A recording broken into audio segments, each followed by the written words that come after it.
நகைக்கடை ஊழியர்கள் அசந்த நொடியில் ரசாயனத்தை பீச்சு அடித்து நகை பெட்டியை தூக்கிய 2 கிரிமினல்கள், துப்பாக்கியை காட்டி மிரட்டி தப்பி ஓடிய 2 திருடன்கள், கொஞ்சமும் அசராமல் விரட்டி பிடித்த நகைக்கடை உரிமையாளர், 1 கிலோமீட்டர் தூரம் விரட்டி சென்று மடக்கிய சாமானிய மக்கள், சாதாரண பிளாஸ்டிக் பாட்டிலில் ரசாயனம், கடையில் நடந்தவற்றை ஒன்று விடாமல் விளக்கிய கணவன் மனைவி, ஹார்ட் பீட்டை எகிர வைத்த சிசிடிவி காட்சி.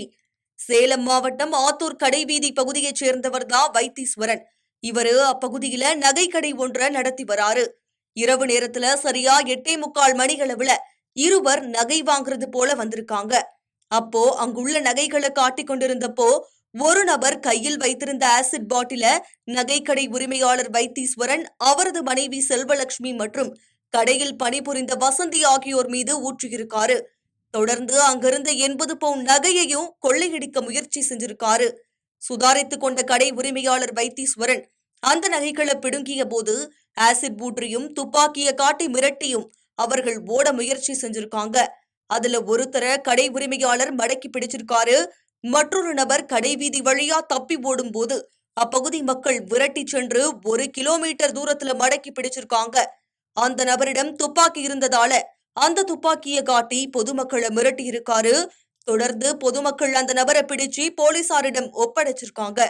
பிடிப்பட்ட இருவரையும் போலீசார் மீட்டு அவர்கள் கிட்ட இருந்த துப்பாக்கிய பறிமுதல் செஞ்சிருக்காங்க. இது தொடர்பா ஆத்தூர் டவுன் போலீசார் விசாரணை நடத்திட்டு வராங்க. இதுல ஒருத்தர் தலைவாசல் அருகே இருக்கக்கூடிய சிறுவாச்சூர் பகுதியைச் சேர்ந்த மூர்த்தி என்பதும், இவர் மீது பல்வேறு திருட்டு வழக்குகள் இருக்கிறதும் போலீஸ் விசாரணையில தெரிய வந்திருக்கு. ஆத்தூர் டவுன் போலீஸ் ஸ்டேஷன்ல இருந்து 100 மீட்டர் தூரத்தில் இருக்கக்கூடிய நகைக்கடையில நடந்த கொள்ளை சம்பவம் ஆத்தூர்ல பரபரப்பை ஏற்படுத்தி இருக்கு.